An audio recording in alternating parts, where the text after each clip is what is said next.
오늘의 주요 뉴스입니다. 위중증 환자 수 등 일상회복 방역을 진단하는 주요 지표가 예상보다 빠르게 나빠지고 있습니다.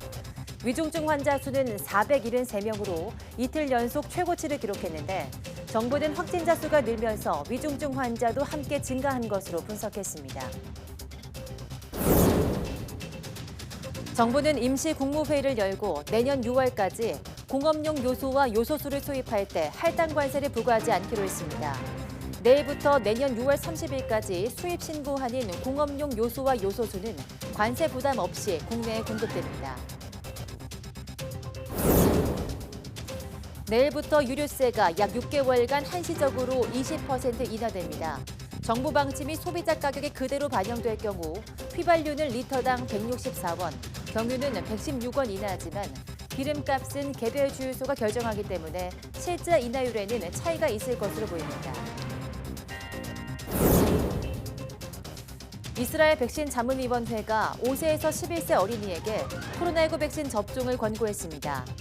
자문위는 화이자 백신의 안전성과 효과성을 인정했는데 이스라엘 정부는 조만간 구체적인 접종 개시 시기 등을 발표할 예정입니다. 미국의 소비자 물가 상승률이 31년 만에 최고치를 기록했습니다. 물가 급등이 이어질 경우 미국의 중앙은행인 연방준비제도의 기준금리 인상 시점에도 영향을 미칠 것으로 보입니다.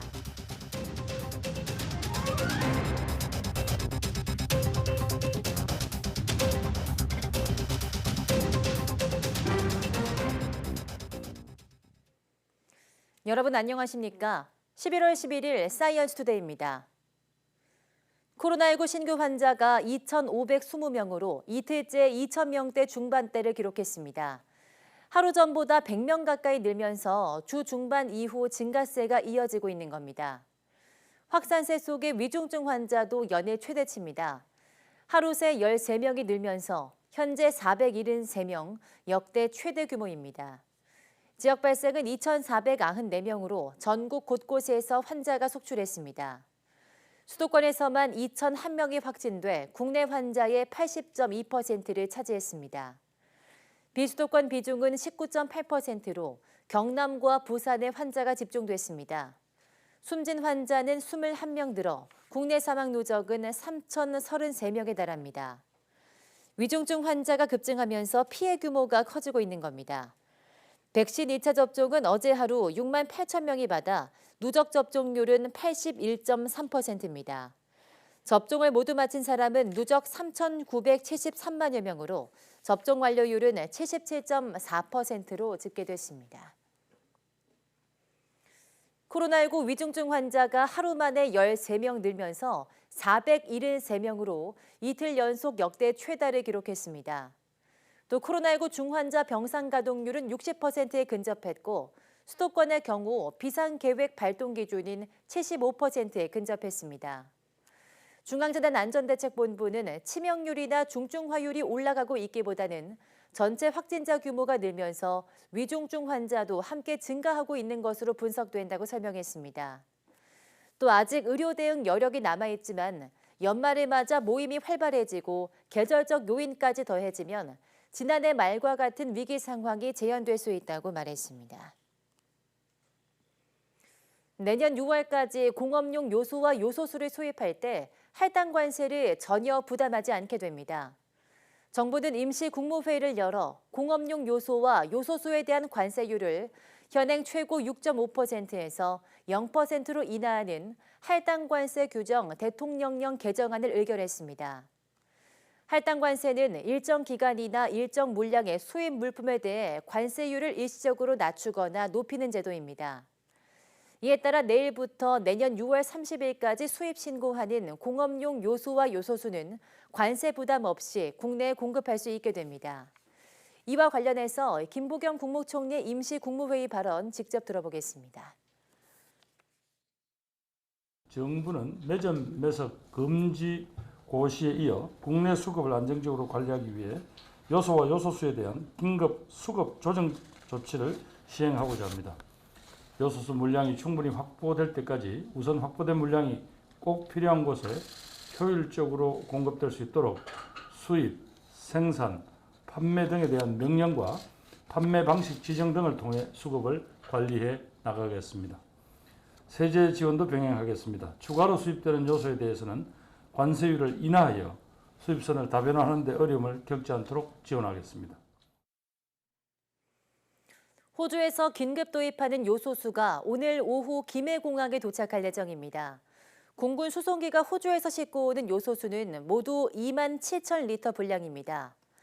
이와 별도로 군이 재고 형태로 확보하고 있는 요소수 20만여 리터도 오늘 중으로 민간에 보급할 계획입니다.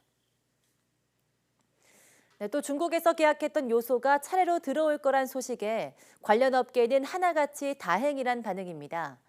다만 임시 방편에 불과한 만큼 근본적인 대책이 나오지 않는다면 충격파는 반년 넘게 갈 수 있다는 우려도 나오고 있습니다. 권남기 기자입니다. 종이 상자며 포장지까지 수도권에서 버려지는 종이가 화물차마다 가득 실렸습니다. 요소수가 없어 조만간 차를 멈출 지경이다 보니 중국에서 조금이나마 수입될 거란 소식이 그렇게나 반갑습니다. 화물차들이 운행을 안 해가지고 지금 물건이 못 나가고 있는 형편이에요. 기대는 좀 하고 있는데 실제로 들어오면 너무 좋을 것 같습니다. 중국에서 이미 출발한 산업용 요소 2,700톤은 국내 시멘트 업계에서 20일 정도 쓸 물량입니다. 하나의 출발로 생각하고 있기 때문에 저희는 되게 반갑게 생각을 하고 있고. 문제는 앞으로 남은 계약 물량이 얼마나 빨리 들어올 수 있느냐입니다. 업계에선 중국 통관이 보통 2에서 3주 정도 걸리고 여기에 요소 옮길 배까지 구하는 시간을 더하면 한 달을 훌쩍 넘길 거로 보고 있습니다. 다만 통관을 마치고 배만 잡는다면 이후 상황은 일사천리로 진행됩니다. 중국에서 출발해 100길로 2, 3일 정도면 국내에 도착합니다. 이후 신속 통관 제도를 이용해 항구에 물건을 내리면 바로 공장으로 옮기고 공장에선 하루 정도면 요소를 요소수로 생산할 수 있습니다. 원재료 요소가 국내로 들어오기만 하면 3, 4일 안에 요소수 완제품이 시장에 풀릴 수도 있는 겁니다. 정부는 중국이나 베트남에서 계약한 물량에다 국내에 이미 보유하고 있는 요소수까지 합치면 차량용의 경우 2달 반 정도를 버틸 수 있을 거로 보고 있습니다. 수입 다변화를 해서 지금 외교적으로 접촉하고 있는 나라들이 여러 나라가 있습니다. 하지만 10리터 기준 만원대에서 10만원대로 폭등했다는 요소수 가격이 언제쯤 다시 정상이 될지는 아직 미지수입니다. 안정화되기까지는 시간이 반년 이상 걸릴 것으로 보고 있어요. 수개월 정도는 비용이 평상시 10리터당 10,000원에서 3, 4만 원 이상으로. 아직은 기존 수입과 국내 비축분으로 버티는 수준에다 새로운 수입처 찾기 역시 뚜렷한 성과가 없는 만큼 요소수 대란은 당분간 계속될 거로 보입니다. YTN 권남기입니다. 이번 달 1일부터 10일까지 우리나라 수출이 1년 전보다 30% 가까이 증가하며 호조세를 이어가고 있습니다.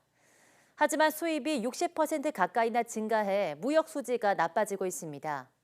관세청이 공개한 수출입 현황을 보면 지난 1일부터 10일까지 수출은 183억 달러로 지난해 같은 기간보다 29.3% 증가했고 수입은 212억 달러로 59% 증가했습니다.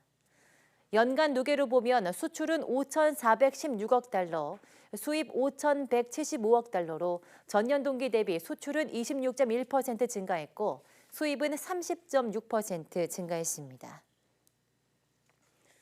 내일부터 유류세가 약 6개월간 한시적으로 20% 인하돼 휘발유 등의 기름값이 내릴 것으로 예상됩니다.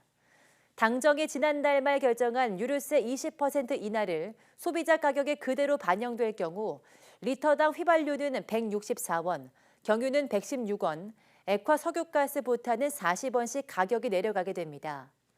하지만 기름값은 개별 주유소가 결정하기 때문에 인하분이 100% 소비자 가격에 반영되는 것은 아니고 또 인하분이 적용되기까지는 1, 2주가량 걸릴 전망입니다. 한국석유공사 유가정보서비스 오피넷에 따르면 어제 기준 전국 평균 주유소 휘발유 판매 가격은 1,809원으로 한 달 전보다 124원, 7.4% 올랐습니다.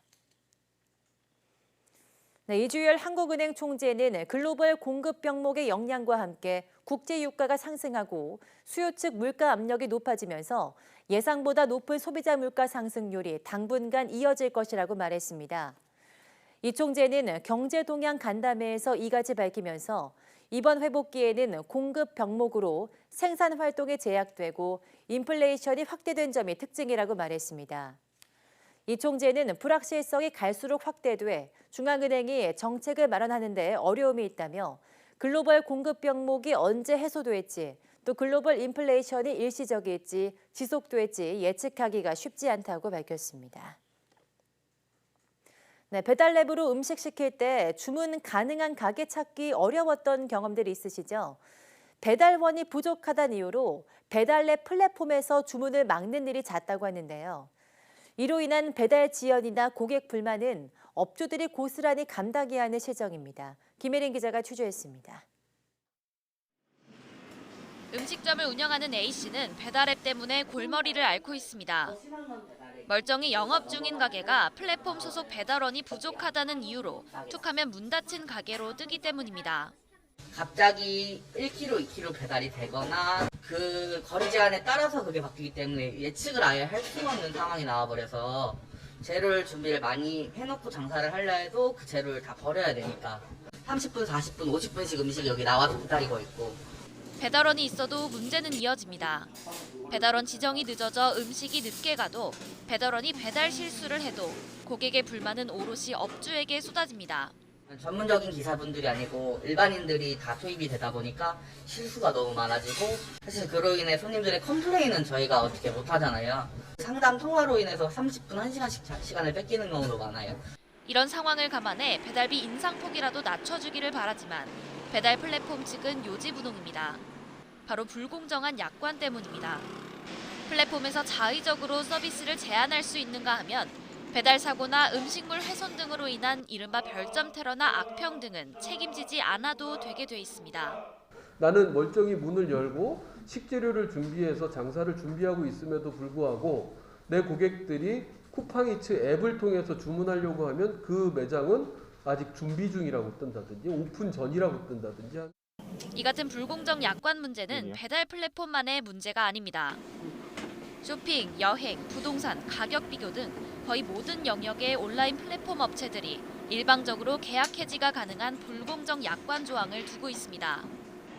이 때문에 자영업자들은 플랫폼 서비스의 질이 떨어져도 입을 다물 수밖에 없습니다. 절대 문제 제기를 못한다는 겁니다. 문제 제기를 하고 눈밖에 나는 순간 언제 계약 해지가 될지 모르는 상황이기 때문에 불공정 약관 논란이 제기된 온라인 플랫폼 업체들은 모두 9곳. 자영업자들과 시민단체는 이들을 상대로 공정거래위원회에 불공정 심사를 청구하기로 했습니다. YTN 김혜린입니다.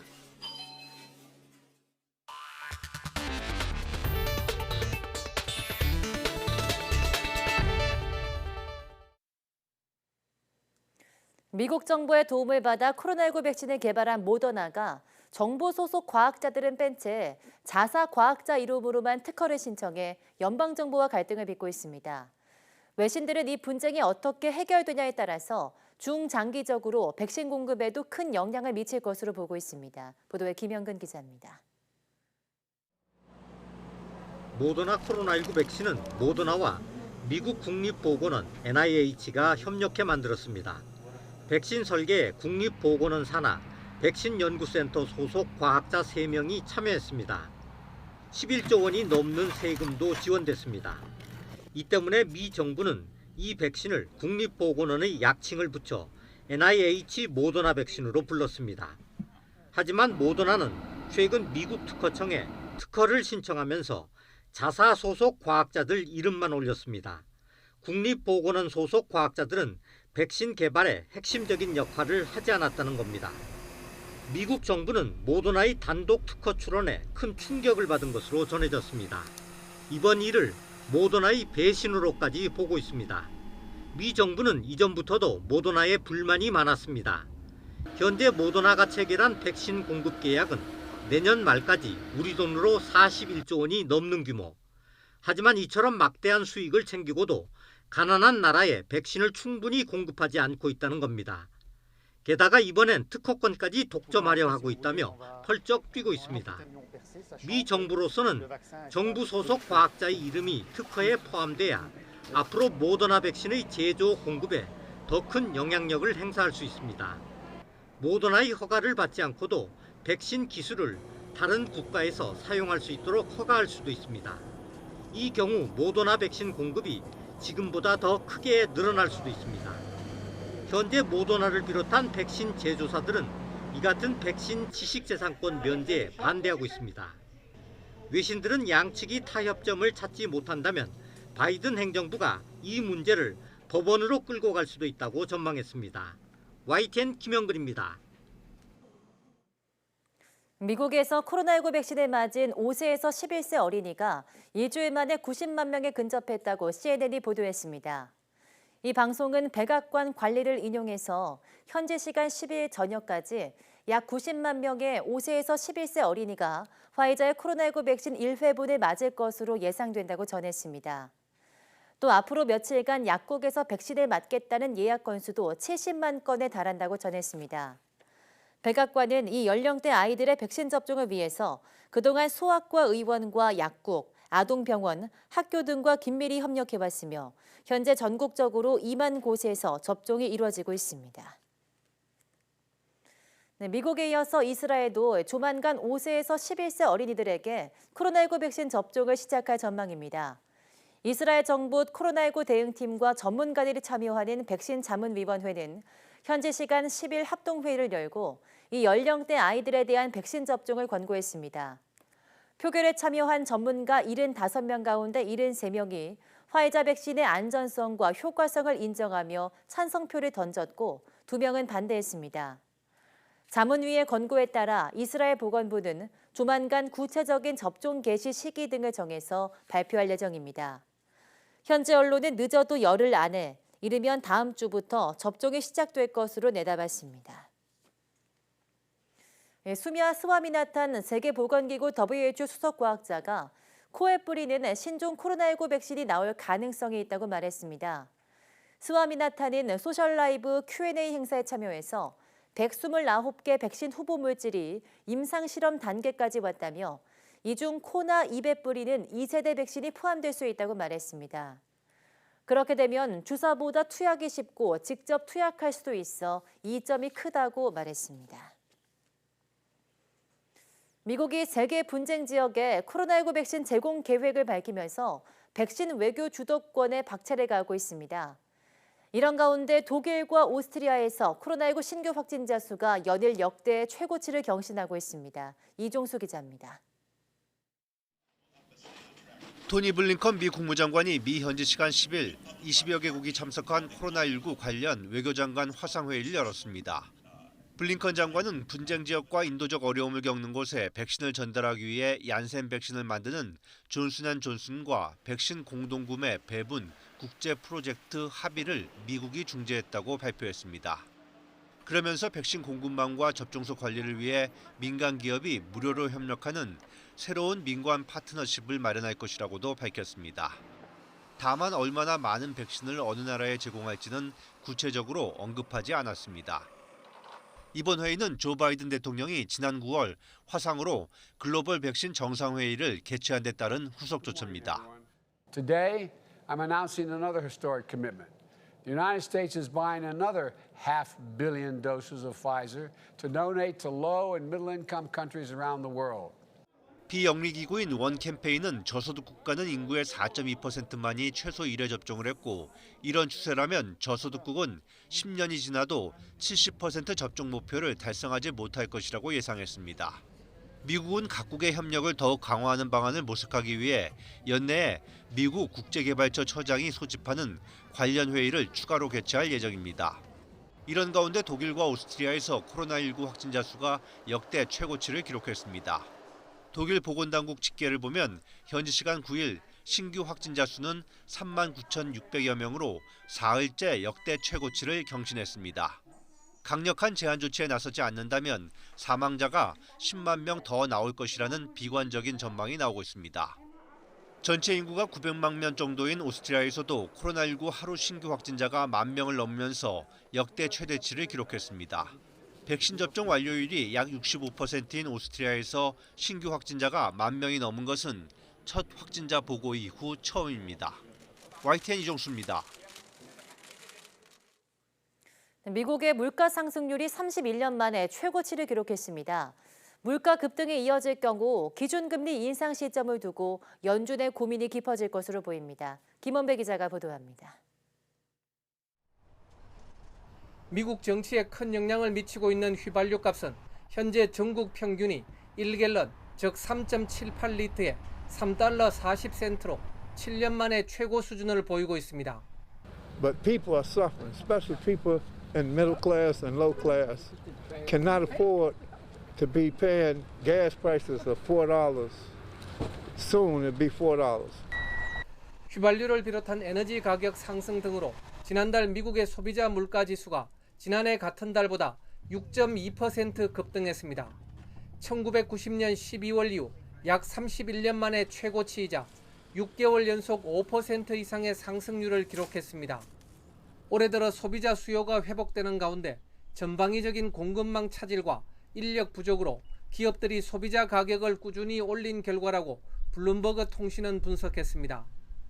조 바이든 미국 대통령은 미국의 소비자 물가 지수가 31년 만에 최고를 기록했다는 미국 노동부의 발표 이후 성명을 내고 물가 상승 추세를 뒤집는 것이 자신의 최우선 사안이라고 강조했습니다.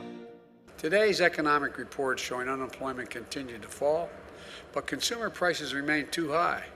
미국의 물가 급등은 기준금리 인상 시점을 앞당길 수 있는 요인이지만 제롬 파월 연준 의장은 지난 3일 기자회견에서 최근의 물가 상승은 일시적인 현상이란 기존 입장을 유지했습니다. Like most forecasters, we continue to believe that our dynamic economy will adjust to the supply and demand imbalances, and that as it does, inflation will decline to levels much closer to our 2% longer run goal. 그러나 물가 급등이 이어질 경우 기준금리 인상 시점을 놓고 연준의 고민이 깊어질 것으로 보입니다. YTN 김원배입니다. 지나 러몬도 미국 상무장관이 미국을 방문 중인 문승욱 산업통상자원부 장관과 지난 9일 만난 자리에서 반도체 공급난 해결을 위한 한미 간 협력에 합의했다고 미 상무부가 보도자료를 통해 밝혔습니다. 러몬도 장관은 반도체 공급망 위기를 해결하고 병목 현상을 줄이기 위해 공급망 배치에 대해 한미가 서로 조율하고 정보를 공유하기로 합의했다고 말했습니다. 반도체 부족을 해결하기 위한 단기적 조치는 물론 반도체 투자 등의 장기적 대책에서도 두 나라가 긴밀하게 협력하기로 했다는 뜻으로 풀이됩니다. 글로벌 정보기술 기업을 회원사로 둔 미국 정보기술산업위원회 ITIC는 미 정부가 반도체 업계의 공급망 자료 제출을 요구한 데 대해서 우려를 표시했습니다. 현지 시간 10일 블룸버그 통신에 따르면 ITIC는 지난 8일 상무부에 제출한 의견서에서 미 정부의 요구는 다른 정부에도 우려스러운 신호를 보낼 수 있다고 밝혔습니다. 미국의 사례를 본떠 다른 나라의 정부가 가치가 덜한 목적을 위해 반도체 업계에 유사한 자료를 공유하도록 강제하는 데 관심을 두도록 할 수 있다는 겁니다. 미국과 중국이 기후변화 대응을 강화하기 위한 공동선언을 발표했습니다. 최전화 중국 기후특사는 현지 시간 10일 영국 글래스고에서 열리고 있는 제26차 유엔 기후변화 협약 당사국 총회에서 기자회견을 열고 미중 양측의 공동 노력으로 공동선언 합의에 도달했다고 밝혔습니다. 최전화 특사는 선언문에 양자 협력과 다자 간 절차를 강화하기 위한 구체적인 방안이 담겼다고 소개했습니다. 이어 중국은 온실가스 감축 목표를 높일 것이고 메탄과 관련한 계획도 세울 것이라고 말했습니다. 양국은 선언문에서 지구온도 상승에 메탄이 미치는 영향을 인식하고 2020년대에 메탄 배출을 줄이는 조치가 필수적이라고 의견을 모았습니다.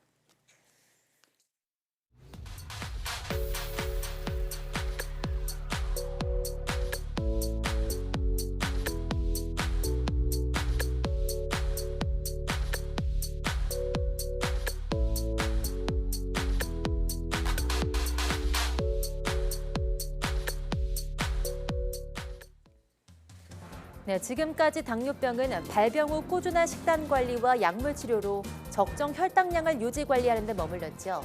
그런데 이런 당뇨병이 근본적으로 치료될 수 있다는 가능성이 나와 관심이 모아지고 있습니다. 오늘 오후 사이언스 투데이 과학의 달인에서는 마이크로 RNA를 활용한 신기술로 당뇨병 치료제 개발에 나서고 있는 미국 네바다 의과대학 노승일 교수 모시고 이야기 나눠보겠습니다. 많은 시청 바랍니다. 함께해 주신 여러분 고맙습니다.